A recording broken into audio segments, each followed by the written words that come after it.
By the 12th century, nearly a third of England's territory was designated as royal forest. Hunting deer in these woods could lead to severe penalties, including blinding, while simply cutting a branch could cost you a hand. Living in these forests without permission made you a criminal under Norman forest law. Yet tens of thousands of people inhabited these areas: outlaws, charcoal burners, poachers, and fugitives, all of whom built shelters designed for a world where getting caught meant risking their lives or losing their hands. Subscribe and comment for more medieval videos. These shelters, known as bender tents, were ingeniously simple and effective. They utilized only materials found in the surrounding environment and required no tools that could be confiscated. They could be erected in as little as 30 minutes and taken down in just 5, leaving no trace behind. With no foundations, post holes, or nails, their archaeological footprint was virtually non-existent. Modern archaeologists rely on advanced technologies, like ground-penetrating radar, to locate these structures, something that would have been impossible for medieval forest wardens. The term bender tent is quite descriptive. The structure is built using flexible branches from hazel, willow, or ash, which are bent to form the framework. There are no joints, no lashing, and no assembly of frames. The natural elasticity of green wood does all the engineering work. A medieval outlaw or charcoal burner would enter a hazel coppice, which were abundant in medieval England due to the managed harvesting of hazel for various uses. He would cut roughly a dozen rods, each about 3 meters long and roughly 5 centimeters thick at the base. That was all the material he needed for the frame. He would push the thick ends into the ground in 2 parallel rows, placing 5 rods on each side, spaced about 60 centimeters apart. Then he would bend each rod across to the opposite side and push the thin end into the ground on the far row. The result was 5 arches side by side, forming a tunnel shape approximately 2.5 to 3 meters wide and 1.2 to 2 meters tall at the center. 2 more rods would close off the back end, leaving the front open as a doorway. This was the entire framework. No ropes, no pegs, no cordage of any kind. The ground held the ends, and the natural spring tension of the hazel kept the arch intact. The covering was what transformed this frame from a skeleton into a shelter capable of warding off the relentless English rain. The medieval forest dwellers used whatever materials they had at hand. Animal hides were the oldest option. A single deer skin stretched over the top of a bender created a waterproof roof without any treatment required. By the 13th century, wool cloth became more common. Wool possesses a property that many today may not appreciate: lanolin. This natural, waxy substance repels water. A tightly woven wool blanket draped over a bender frame can shed rain almost as effectively as modern waterproof fabrics. For longer-term camps, the covering could be treated with linseed oil or beeswax to enhance waterproofing. This process was straightforward. Rub the oil or wax into the fabric and let it cure in the sun, making it genuinely impervious to water. This principle is similar to the modern waxed canvas jackets that can cost $200 or more. Medieval forest dwellers figured it out with just a bit of beeswax and a wool blanket. The covering was laid over the frame in overlapping sections so that each upper layer directed water onto the one below it, functioning like roof shingles. The open front faced away from the prevailing wind, and in heavy rain, a spare cloth could be hung across the entrance. Inside, the occupant gathered bracken, heather, or dry leaves to create a layer of insulation 15 to 20 centimeters deep across the entire floor. This layer kept body heat from seeping into the cold earth, following the principle behind modern sleeping pads. The bender tent was not merely a survival shelter, it was also a disappearing act. This detail made bender tents uniquely suited for those living outside the law. Every component was biodegradable. Once the covering was removed, the hazel rods would spring back upright and eventually blend into the surrounding undergrowth. The holes left in the ground quickly filled with leaf litter. and the bracken bedding decomposed in a matter of weeks. If a fire pit was used, it could be scattered and covered with forest debris. Within a single season, the site became indistinguishable from untouched woodland. This is not mere speculation. In 2021, Patrick Way, an archaeologist from University College London, began one of the first doctoral theses focused on Romani archaeology. His research included Bender sites in Epping Forest, where as many as 300 Romani people had lived for over a century until their forced eviction in 1897. To locate these camps, he employed ground-penetrating radar, magnetometry, and magnetic susceptibility testing, technologies that detect changes in soil composition invisible to the naked eye.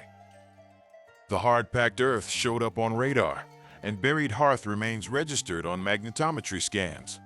But on the surface, there was nothing to see. If 21st century technology struggles to find these sites, imagine the challenge faced by a 12th century forest warden. Riding through dense woods, he sought individuals who built shelters from the same material as the trees around them, covered them with wool, and dismantled their camps every few days. The Bender tent was not just shelter, it was camouflage. The medieval forest law was not a mere bureaucratic inconvenience. Under the Norman kings, royal forests operated under a separate legal system enforced by appointed foresters. Before the Charter of the Forest in 1217, punishments for forest crimes were brutal. Disturbing a deer could lead to blinding, and killing one to feed your family could result in execution. Even cutting wood, the very material needed for a Bender tent, was punishable. The Charter of the Forest, signed 2 years after the Magna Carta, reformed some of these harsher penalties. The death penalty for poaching was abolished, and mutilation was outlawed. However, heavy fines and imprisonment remained standard, and the forests continued to be patrolled. For the thousands of people declared outlaws, stripped of all legal protection and subject to being killed on sight by anyone, the forest was both refuge and prison. Charcoal burners occupied a peculiar middle ground. Their work required them to live deep in the woods for weeks, tending to slow-burning charcoal pits that couldn't be left unattended. Historical records describe charcoal burners in the New Forest constructing shelters from larch poles and covered frameworks, nearly identical to Bender tents. They were tolerated because the economy needed charcoal, but they were also social outcasts. During the Middle Ages, charcoal burners were frequently accused of malevolent practices and considered dishonorable, making them ideal allies for fugitives. A charcoal burner's camp in the depths of the woods was one of the few places where an outlaw could hide under a legitimate cover story. Historical sources confirm that charcoal burner communities served as largely segregated populations that provided refuge for outsiders and fugitives. The Bender tent became the architecture of this underground network, cheap, fast, invisible, and shared among those legally marginalized and those considered legally dead.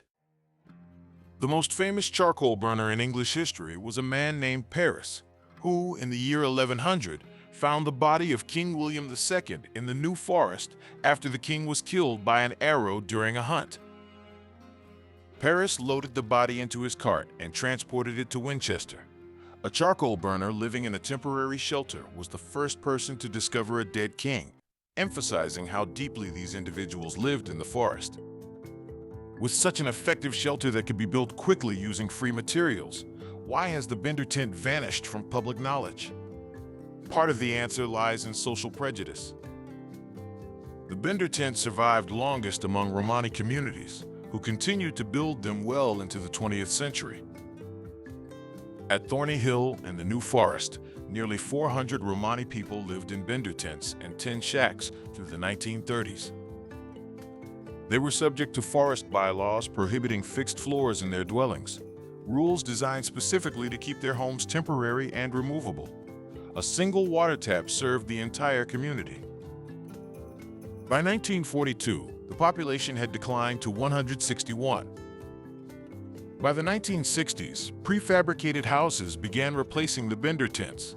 The knowledge of how to build these structures belonged to those whose skills were never recorded in manuals, never taught in schools, and never valued by society. When these communities were dismantled, the knowledge was lost with them, although it did not disappear entirely. Now, let's discuss how you can build one yourself. You'll need about a dozen hazel or willow rods, each approximately 3 meters long and around 5 centimeters thick at the base. Green wood, freshly cut, bends without cracking. Seasoned wood snaps. This distinction matters. First, mark out your footprint. Create 2 parallel rows about 2.5 meters apart, with 5 insertion points on each side spaced roughly 60 centimeters apart. Use a pointed stick or the handle of your knife to punch holes about 15 to 30 centimeters deep at each mark. Push the thick end of the first rod into the ground on one side. Walk to the opposite mark. Bend the rod over in a smooth arc and push the thin end into the ground. Repeat this for all 5 pairs of rods. You now have 5 arches.